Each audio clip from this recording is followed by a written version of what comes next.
Hello, I hope you're safe and well. It's week 4 of lockdown and it's time for a new perspective.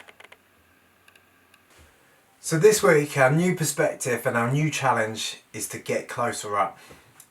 What I love about close-up photography is you can go as far with it as you like. You can keep things really nice and straightforward and simple and still create some stunning images, or you can really challenge yourself and create technically demanding shots. It's up to you. I'm not going to go into technicalities today. I'm going to try and keep it really light for you. All I want to do is open up your mind and a world of photographic possibilities when you start seeing the details of things and you start exploring your immediate environment a little bit closer up. In terms of inspiration, we don't have to look any further than the garden. The gardens are springing to life right now. The flowers are shooting up, the trees are starting to blossom, butterflies are emerging and the bees are buzzing around. So there's a whole universe for you to explore right off your doorstep straight away. If you don't have a garden or you can't make it out, if it's wet or cold or whatever, there's an endless list of things to explore in your house as well. Could be kids' toys, Lego figures, things that are lying around the house like stones or shells that you might have collected when you're out on walks, patterns, things that are lying around like notebooks, patterns in wallpapers. I could spend half an hour easily here just listing off different things that we can discover around the house. But don't worry, I'm not going to. When it comes to whatever it is you decide to photograph, the thing to think about is to try and keep it simple. Usually the more simple the composition, the more powerful and striking that final image becomes. So if you're photographing a bee on a flower, for example, make sure that you're not letting things in the background that might distract from the bee. So try and fill that whole background with the flower of the bee so we really focus on that bee. If you're in the house, look for angles that simplify and create strong compositions. Maybe if you're photographing something like a toy, you can bring in coloured backgrounds like sheets of paper. You could paint or colour in pieces of paper and drop that in the background. There's a lot of experimentation you can do and a lot of fun you can have as well. When it comes to your approach and actually photographing it, what you'll notice is every camera and every lens has different sort of focal lengths that it can focus at. So at some point, if you get closer and closer, at some point that camera or lens is going to stop being able to focus. So you'll notice as soon as you start not being able to focus on what it is you're photographing, that means you've gone beyond that focal distance of that lens.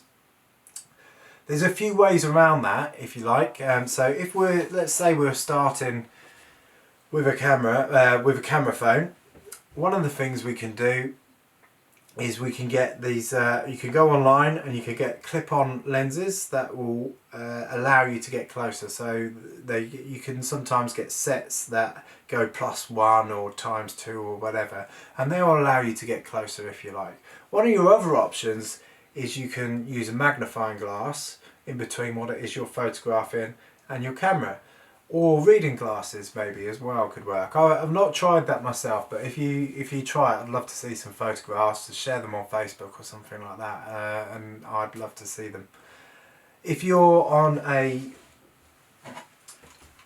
compact camera or bridge camera, quite a lot of these cameras tend to have these macro buttons, which are usually the symbol of a tulip, and then just pushing that in will usually activate macro mode for you and allow you to get closer up. Now, even though I'm saying these macro things, you don't have to get that close. You can just with a normal camera phone, it's just thinking about those details, thinking about getting closer and as close as your camera will allow you to do. And the truth is actually, the closer you get to something, the more technically challenged it becomes. So if you are someone that is wanting to go down that road, you might have to start thinking about depth of field using high F numbers, or even focus stacking, where you take different points of focus and stack them all together in Photoshop. Like I said, I'm not going to go into that, but it's just something that I thought I might highlight while it was in going through my brain. So macro button on the back of compact cameras. Now if you're on a DSLR or a mirrorless camera or any camera where you can change lenses, there's a couple of options. One of the options actually is you can put filters on the ends of your lenses that can help you get closer as well. I've not tried that, so I don't know what the quality's like or how effective it is, but I imagine it's probably maybe a little bit better than holding up a magnifying glass between what it is you're photographing and the camera. But the options that I do want to quickly, I'll try and quickly go through with you are extension tubes and macro lenses. So first thing, extension tubes. Now the great thing about extension tubes is that there's no glass in them, they sit between the lens and the camera, and because there's no glass in them, they're relatively inexpensive. The other great thing about them is that you can change the type of lens that you put on the end. So you could use a wide angle lens on the extension tube and that will give you a wide angle point of view, or you can use a telephoto lens and that will give you that telephoto point of view. So that could be quite useful, for example, if you're trying to get dragonflies or insects that sort of keep flying away from you. So that gives you a bit of versatility that way. Now with macro lenses, they allow you to get close up, but they also offer the functionality as a normal lens. Now I'm stuck at 100mm with this, so I can't change that perspective, but say if I was in the garden and I was doing some portraits with the kids with this lens, I could do some nice close-up portraits with them, but then if a butterfly or a bee flew past that caught my attention, I could photograph that as well. So both offer a bit of versatility, if you like, but in different ways.